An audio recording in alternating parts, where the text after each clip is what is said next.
Então, segunda parte aqui, devolvo a palavra para Maxon. Vai lá. Então, há uma preocupação, né, muito grande do Duarte em não transformar o pai no herói, né, no Martin, em não, assim, em não idealizar o que o pai passou, né? Uhum. Mas voltando aqui à história, tem uma parte que me pegou muito, né? Em relação aos fornos de Hitler, os famosos fornos de Hitler. Para Uhum. quem não sabe, Hitler, né, pegava os judeus, né, e matava em câmaras de gás e depois queimava os corpos em grandes fornos, tá? Então, a passagem aqui bastante tocante do quadrinho. Gostaria até de ler aqui, né? Eu deixei marcado aqui. Uhum. Eles estão, o Art, né, está conversando com o pai, com o Vladek, né, aqui enfim, conversando, né? E aí o pai vai e fala, né, o Vladek. As alemães não queriam deixar marcas do que fizeram. Vocês Uhum. ouviram falar do gás, mas eu vou falar do que eu vi mesmo. Fui testemunho ocular. Aí ele segue aqui, né? Fui levado para um dos 4 crematórios. Parecia grande papelaria. A câmara de gás era subterrânea. Funileiros tinham de tirar canos e ventiladores. Aí vi uma parte aqui. Aquilo era a fábrica de fazer cinzas e fumaça de tudo que entrava.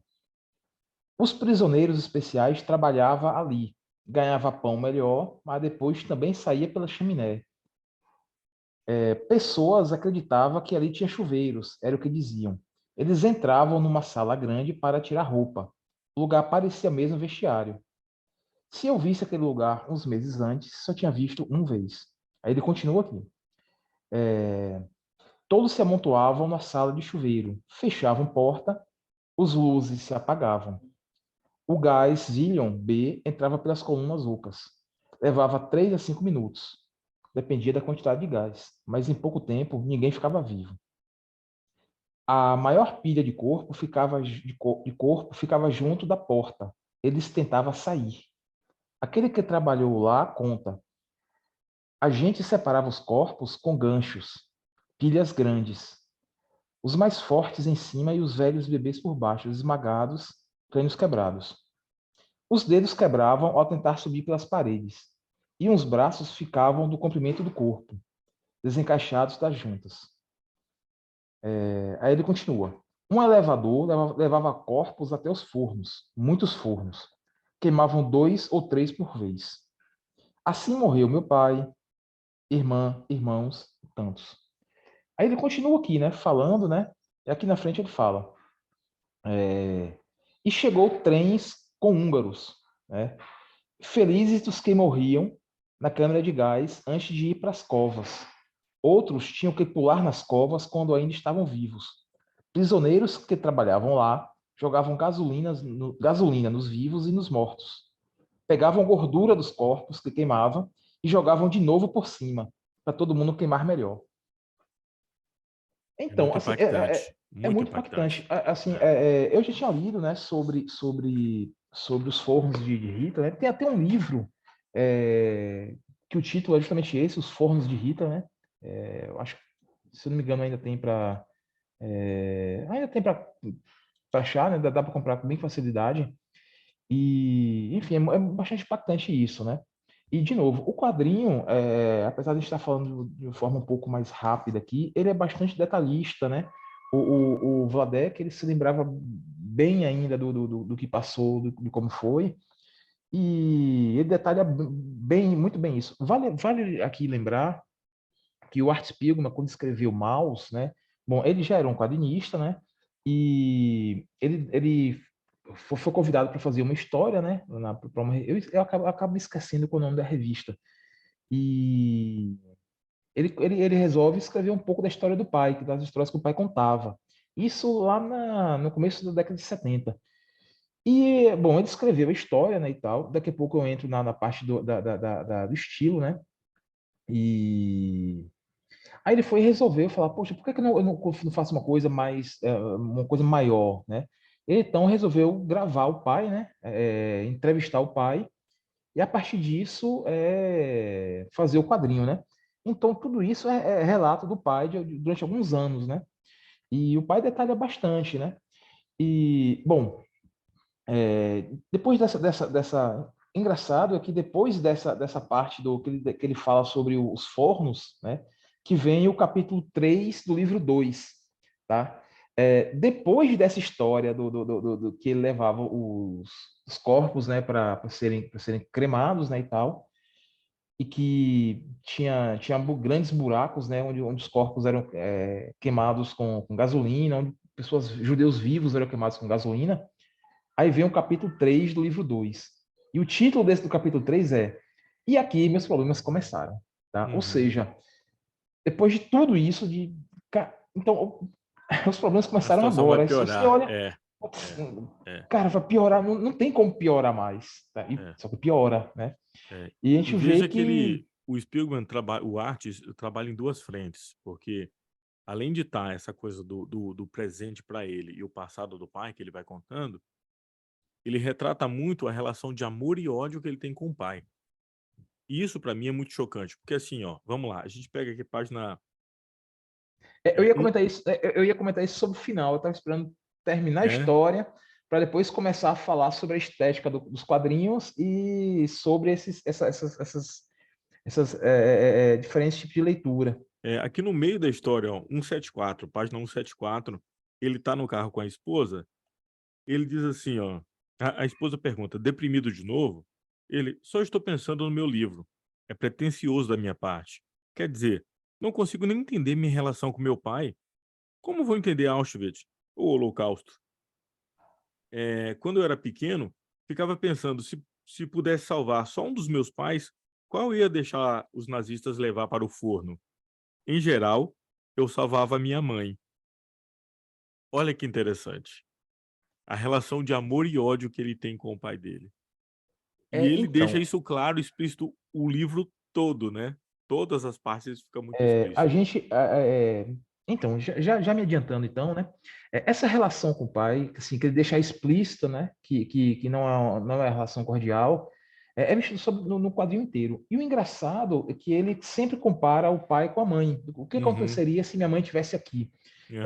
Bom, mais um spoiler: a mãe do Art, né? Depois da guerra, ela fica com muita depressão, né? Com muita depressão. E ela acaba se suicidando ali na década de 60, né? Acaba Uhum. tirando a própria vida, né, e tal. E o Art sempre pensa, sempre fica nessa: poxa, e se fosse meu pai que tivesse morrido, não minha mãe, né? Talvez eu pudesse estar no ponto melhor. Vale a pena lembrar que o pai do Art, depois da guerra, se torna um cara muito amargo, muito amargurado e muito preocupado em juntar dinheiro. Assim, ele se torna aquela figura clássica, né? Do judeu avarento, né? Uhum. Que só pensa em guardar dinheiro, ter posses, né? Porque pode ter uma eventual necessidade no futuro. E o Art detesta muito isso no pai. E ele vai deixando isso bastante claro durante toda o quadrinho. E de uma certa forma injusta, porque a mãe, ele idealiza a mãe, né? Uhum. No quadrinho, né, não fala as coisas que a mãe fez para sobreviver, Sim, né? sim, Mas ele meio que idealiza a mãe e condena o pai. sim. E o engraçado é que acontece a mesma coisa do pai com o irmão Uhum. do Art, Uhum. tá? Aquele que era pequenininho. Dando um spoiler terrível, né? Os pais, o Vladek e a mãe do Art, quando perceberam que as coisas iam ficar mais difíceis, pegaram eu esqueci o nome do Rico, filho deles, o Rico. Rico, né? É. O Rico, e manda para casa de uma tia, né?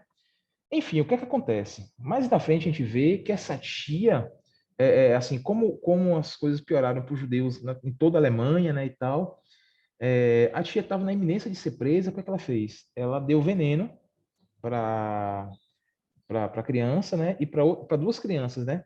Para o Rico, o irmão do Art, né? Que tinha na época uns 7 anos, e também para outras crianças que estavam com ela. E se matou também. Tá? Então deu veneno, todos morreram.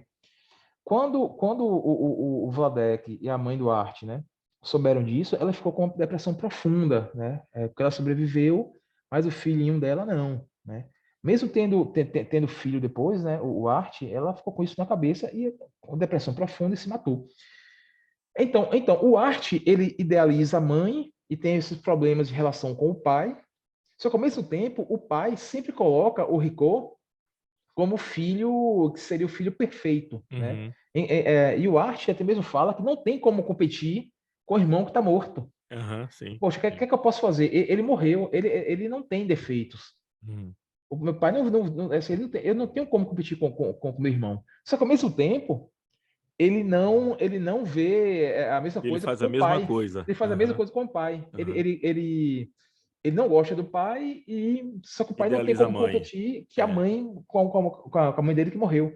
é, Então é uma coisa bastante ambígua no é, quadrinho todo, né? E é, isso cara, o quadrinho joga isso na cara da gente. Joga isso na cara é, da gente. é. Então, ó, vamos voltar um pouquinho para a questão da literatura aí, só para dar o contexto que eu falei, porque isso aqui basicamente é a chamada autoficção, né? Quando o cara ficcionaliza a sua própria autobiografia. A gente tem, por exemplo, o Kafka, lá, eu acho que em 1914, se eu não me engano, ele escreve Carta ao Pai, que ele tinha essa relação de amor e ódio com o pai, né? O Marcel Proust também, Em Busca do Tempo Perdido, nos seus 7 volumes, também tem uma relação assim meio conflituosa. Tem o Karl Ove Knausgaard, que é o norueguês que lançou a série chamada Minha Luta, 5 volumes enormes. E o primeiro livro chama-se A Morte do Pai. Também esse conflito que ele tem com o pai, essa relação também de amor e ódio que ele tem com o pai. É, então, veja que parece que essa temática é um tanto recorrente, né? Nesses trabalhos de autoficção. Mesmo assim, vamos pegar aqui a Ferrante com a tetralogia napolitana, a narradora, a Lenu, a Helena, ela tem uma boa relação com o pai. Mas veja que a Lina, a Rafaela, tem uma relação também de amor e ódio, né? Ela quer estudar, o pai não deixa aquele conflito. Depois que ela tem filho, ela vai apresentar o filho para o pai, e o filho fala com aliás, desculpa, o pai fala com o filho dela, mandando um recado para ela na frente dela: diga à sua mãe que ela é uma puta, né? Extremamente agressivo. De novo, essa relação de amor e ódio e de idealização de determinadas figuras, né? Curiosamente, é, eu acho que a única figura da autoficção que não faz isso é o Paulo Coelho. Paulo Coelho começa com autoficção aqui com o chamado Diário de um Mago, que ele conta uma espécie de autobiografia não só ficcionalizada, mas extremamente mística, né? Em que ele tem superpoderes, faz chover não sei o quê. E ali ele não é uma pessoa falha, quer dizer, ele é uma pessoa falha, mas ele vai evoluindo e se tornando um grande mago e tal. De modo geral, a autoficção tende a mostrar esses personagens extremamente humanos, né? Isso é uma coisa que às vezes até incomoda pra gente que está acostumado com um certo heroísmo e tal. Você vê o cara dizer que assim, se ele tivesse que escolher entre o pai e a mãe, ele mataria o pai, assim. Pesado isso, né? A história toda já é pesada, tudo aquilo que você estava contando, as dificuldades dele de sobrevivência, né? O fato dele muitas vezes ter que ser malandro para sobreviver, para poder comer direito, para poder se vestir direito no meio do campo de concentração, aquilo tudo já é meio desesperador. Mas você vê que mesmo esses conflitos no pós-guerra, eles continuam muito fortes e parece que, de alguma forma, até o próprio Art Spiegelman foi afetado por aquilo que os pais passaram, sabe? De alguma forma, a educação que ele recebe dessas pessoas afetadas acaba marcando ele profundamente também. Mas desculpa, estou aqui divagando muito de novo, deixa eu devolver aí para você que você estava falando da linha narrativa e eu cortei. Então, só para voltar aqui, né, para terminar a história, né? Então, depois dessa passagem dos fornos, né? é, enfim, né? Assim, a guerra acaba, né? Os alemães perdem a guerra, só que o que é que eles fazem? Eles pegam todos os judeus, colocam que estavam nos campos de concentração, né? Os judeus vivos que sobraram, botam num vagão de carga, em pleno inverno alemão, né? E simplesmente polonês, na verdade, né? Esses campos estavam na Polônia. simplesmente eles botam no trem de carga, andam alguns quilômetros e abandonam o trem com todos esses judeus lá dentro, né? E aqui, mais uma vez, mostra aqui assim, o Vladek, né, tentando, isso, exato, mostra o Vladek tentando sobreviver, né, que ele consegue ficar ali perto da janela, assim, o trem, assim, apinhado de pessoas, e sem espaço para nada, para urinar, para defecar, para nada, morrendo de fome. E o Vladek, ele consegue esticar o braço para fora e pegar neve. Então ele consegue comer neve. E tem gente, umas pessoas pedem para ele, né, neve também, porque está morrendo de sede, de fome, e ele fala, olha, se eu consigo pegar para mim, se você quiser eu pego um pedaço para você, só que eu troco por um pouco de açúcar que você tem, né? Dessa forma, o Vladek consegue sobreviver. E conta que em cada vagão, né, de carga, que tinha acho que 200 pessoas, só saíam uns 15, 20 vivos. Eu não lembro exatamente o número, mas era pouquíssima gente saiu vivo desses trens, né? E aí o quadrinho acaba, né, mostrando o reencontro dele com, e, ó, assim, de novo, eu estou resumindo bastante, né? Mostra o encontro dele com a mulher, né? E é isso. E aí o quadrinho acaba. Assim, é um quadrinho, é uma história muito pesada, muito, muito pesada. Na verdade, isso aqui é um documento histórico, né? É um documento bastante pesado. É muito importante para quem gosta de história que leia, ou política, né? E aí acaba o quadrinho, tá? Tem umas coisas que eu gostaria de comentar acerca do... Um momentinho. Acerca, né, sobre a estética dos quadrinhos, né? Então, comentar mais um pouco sobre o quadrinho, sobre a estética dele, um pouco sobre a história. A gente comentou aqui, né, sobre um pouco sobre a história, o Fagner falou um pouco sobre a parte literária, né, e tal, comparou com a literatura. Tem uma coisa que eu gostaria de comentar e que a gente não falou, é que em Maus, tá? O Art Spiegelman, ele não desenha pessoas, né? Não tem pessoas desenhadas. Ele usa um artifício, né, de antropomorfizar, acho que não sei, eu sempre falo essa palavra errada, Tá certinho. antropomorfizar animais, né? Uhum. Ele coloca os judeus como ratos, né? Os alemães como gatos, tá? É, tem um outro povo aqui que está retratado como porco, né? E os americanos eles retratam como cachorros, né? Uhum. Então, por que que o Art Spiegelman fez isso? Tem um documentário, né, que foi feito pelo governo alemão ali por volta da década de 40, né? Esse documentário era exibido em cinemas, né, e tal. Esse documentário se chama O Eterno Judeu, né? Inclusive, tem para a gente assistir hoje no YouTube, né? Você botar O Eterno Judeu, você vai ver esse documentário. E nesse documentário, assim, compara bastante os judeus com ratos, né? E que, inclusive, da mesma forma assim, que os judeus se espalharam pelo mundo, né? Levando miséria, os ratos se espalharam também, né? E assim, levando doença, né? Eles comparam bastante, inclusive, logo no comecinho aqui de Maus, logo no comecinho, antes do capítulo 1, né?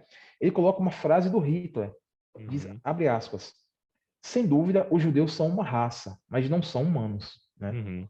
É uma palavra do Hitler. Então, o Art, certamente, ele viu esse documentário e decidiu colocar retratar os judeus como ratos, né? Uma outra coisa bastante interessante, né, é que, assim, partindo para a teoria dos quadrinhos, né, é, esse bastante, o Scott McCloud, para quem não conhece esse autor, ele é um autor de quadrinhos, né, é, ele tem um livro de teoria de quadrinhos chamado Desvendando os Quadrinhos, né, História, Criação, Desenho, Animação e Roteiro. Ele é um pesquisador muito importante sobre a teoria dos quadrinhos, né? Nesse livro, em outro artigo que ele publicou, ele mostra para a gente, demonstra que quando a gente desenha, né, quando o autor faz um quadrinho cartunesco, as pessoas tendem a ter um sentimento, né, de pertencimento àquela história, tá muito maior do que você fazer um quadrinho com arte realista, né? Uhum. Ou seja, ele usa ele lança mão, né, dessa, Artifício. desse artifício Uhum. cartunesco para trazer a pessoa mais para ele, assim, mais para a história, falar, poxa, isso aqui é uma pessoa. E além disso, tem outro artifício bastante interessante que ele usa fotografia no meio dos quadrinhos. Tem um pesquisador brasileiro chamado Augusto Machado Paim. Ele é jornalista e ele fez um mestrado, né, em letras, né? E ele escreveu um artigo e publicou esse artigo em 2013, chamado A Fotografia na História em Quadrinhos. Eu li esse artigo já faz um bastante tempo e está passando um carro. E nesse artigo ele até comenta sobre mouse, né? Sobre isso, e o impacto de fotografias nos quadrinhos. Em mouse assim, ele comenta, né? Que a gente está lendo ali o quadrinho, né, e tal, e de uma hora para outra, né, aparece a foto do irmão do Art, o Richow, né? Rico. Ricoh. Aham. E é um impacto muito grande, né? Porque a gente está vendo a história acontecer, está vendo os judeus serem mortos, está vendo o Aham. garotinho com 6 anos, 5, 6, 7 anos, não lembro exatamente quanto. Tá, a gente está vendo um ratinho ali, e de uma hora para outra a gente vê a foto. Tipo, isso é uma forma de trazer de novo o leitor para a realidade. Tá? Aham. Mais uma forma, tá? de humanizar toda essa história. Tá? É um impacto bastante grande. Sim. E no final, tem uma outra foto, tem uma outra fotografia, que é quando a guerra acaba, né? O Vadok tá indo para casa, tá perdido lá no meio da Polônia, né? Não sabe o que aconteceu com a mulher dele, sabe que tá viva, mas não sabe direito onde tá, né, e tal. E ele tira uma foto, né? Ele manda uma carta para a mulher, e nisso ele tira uma foto. Só que quando ele vai tirar essa foto, ele usa é engraçado que ele não usa uma roupa, um terno, né? Como as pessoas costumavam fazer, vou ficar bonito, né, e tal. Ele usa o uniforme que ele usou no campo de concentração. Uhum. Ele toma banho, você pode ver que na foto ele tá banho tomado, o cabelo está arrumado, a postura ereta, usando. Isso está na página 294, se você for ver aí. Está no finalzinho. Procurando aqui. 294. A penúltima página. E ele tá todo bonitinho ali, arrumadinho, o uniforme tá abotoado, tem em cima, né, e tal. É, Meio que para falar, abotoado. olha, tô aqui, fui pro campo de concentração, sofri isso tudo, mas tô vivo, tá? Tô aqui, tá? Estou bem. Fui preso, passei pelo campo de concentração, mas estou aqui, estou bem, tá? E essa foto é uma outra puxada que o arte dá para os leitores. Olha, isso aconteceu com uma pessoa real, tá? Lembre-se disso, não esqueça disso. Tudo isso aconteceu de verdade, tá aqui, tá? Então é bastante interessante essa coisa da estética dos quadrinhos. Outra coisa legal é que Maus, né, ele usa, né, dessa antropomorfização dos animais, mas não foi o primeiro a fazer isso, né? Uhum. Tem outro autor, Gallinard, ele escreveu um quadrinho chamado La Bête Morte, tá? Não sei se dá para ver aqui, tá? Uhum. É um quadrinho bastante grande, né, e tal. Uhum. Ah, não tem em português, né, essa edição francesa. O que acontece nesse quadrinho? O autor, ele estava escondido num bunker, né, em Paris, quando a Alemanha invadiu a França, né? E ele escreveu esse quadrinho retratando a guerra, né? Ele escreveu esse quadrinho dentro do bunker. Ele estava escondido na época, né? Que ele escreveu. E ele realmente ele usa esse mesmo artifício, né? Ele meio que, deixa eu procurar uma página aqui bem legalzinha para mostrar. Ele antropomorfiza os animais para retratar a guerra, né? Olha aqui, que legal. Não sei se dá para ver aí. Muito bonito, hein? Muito bonito. E, bom, esse quadrinho, La Bête Morte, assim, hoje é patrimônio histórico da França e todas as páginas dele tá no museu, tá exposto no museu em Angoulême, tá? Para quem não sabe, Angoulême é uma cidade lá na França que meio que vive em função dos quadrinhos. Olha que bonito aqui. Que meio que vive, não sei se dá para ver. E nessa cidade é onde tem o prêmio mais importante do mundo dos quadrinhos, né? Que é o Festival de Angoulême. Sim. Então, com toda certeza, o Art Spiegelman, le, ele leu essa obra, né? A BT Morte, e se inspirou para fazer o Mouse, né? Então, ele não foi o primeiro. Inclusive, É, como falei, ele não foi publicado aqui no Brasil, seria uma ótima se alguém publicasse, né? seria. Fica a dica aí, né? E Olha que interessante, eu acho que a gente não comentou durante a gravação, então vamos só lembrar que mouse é o equivalente a mouse em inglês. Então, a palavra em si, o título da obra já quer dizer ratos. E vamos só retomar um pouco aqui a questão do contexto histórico. A perseguição dos judeus ali na Alemanha, ela data desde o final da Idade Média, pelo menos. Quando a gente tem a chamada Reforma Protestante, o próprio Lutero escreveu uma série de cartas de tese esculhambando os judeus, dizendo que eles deveriam ser exterminados da face da terra, né? Quando Hitler se utiliza dessa argumentação antisionista, ele está pegando um conceito que já existia entre a população. Porque, veja, todos esses movimentos totalitários, eles sempre começam criando nós contra eles, tá? Então, se existe nós, tem que ter um inimigo para ser eles. É uma questão dualista maniqueísta, tá? Então, por que que a Alemanha não está indo bem? A Alemanha não está indo bem por causa dos judeus. Agora, recentemente, nos Estados Unidos, o trumpismo, por exemplo, qual o problema dos Estados Unidos? São esses imigrantes. Vamos construir um muro para impedir que eles venham para cá e vamos expulsar todos os imigrantes daqui. Vejam que esse movimento é cíclico. Ele se repete, se repete, se repete, né? E se a gente não toma consciência disso, isso acaba, infelizmente, acontecendo novamente. Veja, foi o que você falou, tem 80 anos, não tem 100 anos que isso aconteceu. O mundo está numa escalada agora que se a gente não, né, não frear isso, a gente vai para esse caminho de novo, né? E parece que eu estou sendo aqui alarmista, mas não é. Por exemplo, parece que eu estou fugindo um pouco do assunto, mas não estou. A situação da Amazônia agora, não sei o que estou dizendo, são os especialistas, né? Tá chegando no chamado ponto de não retorno, certo?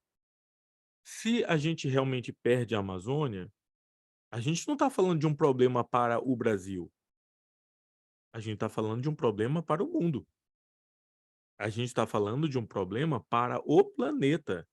Por mais que exista todo o investimento nessas expedições a Marte, a gente está muito longe de ter condições de deixar o planeta, né? E eu sei que parece conversa de ficção científica, mas não é. O ecossistema ele tem que funcionar minimamente para que a gente continue aqui. Quem vive em São Paulo, o Maxon, que já vive em São Paulo, sabe do que eu estou falando. O ar aqui tem dias que é insuportável. Você acorda com o nariz entupido, com dificuldade para respirar por causa da secura. Quem tem problema respiratório sofre aqui, né? Cidades como São Francisco, recentemente, estava numa situação em que a saúde pública estava recomendando que as pessoas não saíssem de casa porque o ar estava insuportável, sem falar da quantidade de incêndios causada pela secura, né? Isso vai espalhando, espalhando. Você vê a nossa cidade, eu tive recentemente, deve ter uns 2 anos agora, que começaram a asfaltar tudo, porque as pessoas acham que asfalto é progresso. Então, vamos asfaltar tudo, né? Vamos canalizar o rio, vamos fazer essa zorra toda. O que acontece é que a temperatura média da cidade aumentou muito. Eu estava sofrendo com o calor lá. E olha, assim, nasci e cresci ali. E estava acostumado com aquele calor, mas o nível que chegou o calor, e eu tô até com pena de vocês, estão aí agora que está chegando o verão de novo, é insuportável, porque é asfalto para tudo quanto é lado. Então você tem a luz solar batendo, o asfalto acumula aquela energia térmica, né? Então, você tem calor de cima, você tem calor de baixo. E você fica no meio ali do tiroteio, né? Isso por quê? Porque tem os negacionistas da mudança climática. Você tem negacionista da Terra esférica, você tem negacionista da vacina, você tem negacionista da mudança climática, né? Então, obras como essa, que às vezes a gente se pergunta, né? O governo atual, inclusive, falou contra as universidades, os cursos de humanas. Para que serve história? Para que serve, né? Para o pessoal ficar fumando maconha dentro da universidade, e aí cortou 96% das verbas. Serve para que a gente tenha consciência e tente, se possível, evitar os erros do passado. Porque, ó, a Segunda Guerra começa ali por volta de 39, mas, se eu não me engano, em 26, Salazar já tinha subido ao poder em Portugal. Você tem Franco na Espanha, você tem Mussolini na Itália, né? Veja o quanto esses movimentos são cíclicos e aconteceram e estão voltando a acontecer. Veja que não é um caso do Brasil. Aconteceu nos Estados Unidos, aconteceu na Alemanha, percebe? E estou falando da agora, do momento que a gente está vivendo. E se a gente não tem consciência disso, uma obra como essa é exatamente para abrir os nossos olhos, para que a gente tente, se possível. E não é uma questão de ser deste partido, daquele partido, não. É de ter consciência de dizer, olha, algumas coisas não podem se repetir. Eu não posso discriminar a pessoa porque é negra, porque é judeu, porque é homossexual, sei lá, eu. Isso tem que parar. Já deu, gente. A gente está em 2020, 2022. Há pouquíssimo tempo, só terminando, Maxson, há pouquíssimo tempo, ano 2000 era futuro. Lembra quando a gente via nos anos 80, anos 90, a série De Volta para o Futuro? Ano 2000 era futuro. Desculpa, vai lá, Maxson. Só aproveitando essa deixa aí, eu linkar tudo que você falou em mouse, de uns 4 anos para cá, essa galera, tem uma galera que, enfim, falando que, assim, toda vez que alguém faz uma leitura e faz uma crítica mais aprofundada em um quadrinho, né, principalmente um quadrinho que que fala, que tem algum tipo de viés político, histórico, tem uma galera que, cara, tem uma frase muito marcante de uma galera, não coloque política no meu quadrinho, né? Não transforme quadrinho em política. Cara, assim, eu realmente, enfim, para quem está vendo esse programa, para quem está ouvindo esse programa e não é leitor de quadrinhos, né? Quadrinhos e política tá tão emaranhado que você não consegue separar, né?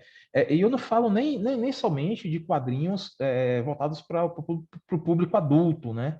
Até aqueles quadrinhos feitos para crianças, né? Que são aqueles quadrinhos da Marvel, da DC, de super-herói, são extremamente políticos, né? Por exemplo, os X-Men. Cara, os X-Men começou e na verdade, um quadrinho que fala sobre preconceito, tá? Sobre preconceito racial. Qualquer pessoa que com o mínimo de capacidade crítica em leitura, pega os quadrinhos dos X-Men e fala, porra, isso aqui é uma crítica à sociedade racista, né? Uhum. E se você estuda um pouquinho da história, do contexto de quando os X-Men foram criados ali em 62, é uma crítica à sociedade racista americana, né? Que é uma sociedade que reprime, né? Reprime com muita violência uma população diferente, no caso, nos Estados Unidos, a população negra, né? E aí criaram os quadrinhos, uma população, né? Diferente. Os quadrinhos têm poderes e tal, que sofre extremo preconceito. Então, X-Men, tá? Tem poderes, homem voando e tal, mas É uma aquilo ali metáfora. É uma é uma metáfora. metáfora, tá? É uma metáfora de pessoas que sofrem preconceitos por serem diferentes, né? E X-Men fala isso há 40 anos, Uhum. com 60, 50 anos, 50 anos 60 já. anos. Então, é puramente sobre. Aí vem o pessoal e fala: não mexa com meus quadrinhos. Cara, não coloque política no meu quadrinho. Porra, Cavaleiro das Trevas de Frank Miller. tudo que o Alan Moore já fez, Alan Moore, tudo que o Alan Pantera Moore já Negra. fez, Pantera Negra da Pantera Marvel. Negra, cara, Pantera Negra. É. Então, assim, Mouse é muito importante porque dá um tapa na cara Aham. essa galera que fala que não tem quadrinho, não bote política no meu quadrinhos. Mal Uhum. chega e escancalha isso, tá? É um quadrinho muito importante. Ó, e Fagner, só... Sim. eu acho que falta 2 minutos. Eu Então, ponto de corte. só para terminar, rapidamente aqui, o próprio Superman que tinha um programa de rádio ali nos anos 40, as histórias foram criadas para combater, por exemplo, a Ku Klux Klan, certo? E começou a educar as crianças contra o preconceito em cima dos negros. E os pais que eram membros da KKK simplesmente começaram a se incomodar com o personagem. Mas vamos lá. Considerações finais sobre Maus. É um quadrinho que você recomenda? Fala aí para mim. Fortemente. Tá? Cara, é um quadrinho que deveria ser obrigatório, de ter leitura obrigatória em todas as escolas. Concordo com você. Todas as escolas. Eu recomendo para qualquer pessoa, tá? Principalmente para quem gosta de história, para quem gosta da vida. É isso aí. As pessoas precisam saber o que aconteceu na Alemanha. As pessoas Isso. precisam saber o que o preconceito causa, né? Exatamente. Então fica aí os nossos pitacos a respeito. Você deve encontrar muita obra por aí. E recomendo, às vezes tem promoção. Outro dia, se eu não me engano, estava R$ 19 na Amazon, não foi isso, Max? O mouse? Cara, eu não me recordo, acho que estava de R$ 20.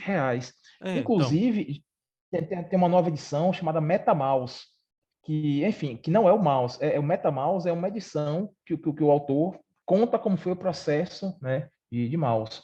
vamos Mas procurar você então. encontra facilmente. Valeu. Então, para vocês, forte abraço. A gente vai cair aqui a qualquer instante já. Tem menos de um minuto aqui. Obrigado para quem assistiu, obrigado para quem Obrigado, ouviu. pessoal. Obrigado pela participação aí, Sandro, que entrou mudo e saiu calado. Tamo junto, né? E vamos marcar aí quando a gente puder de novo para falar de novo sobre quadrinhos, de novo sobre política. Valeu, gente. Até mais, então.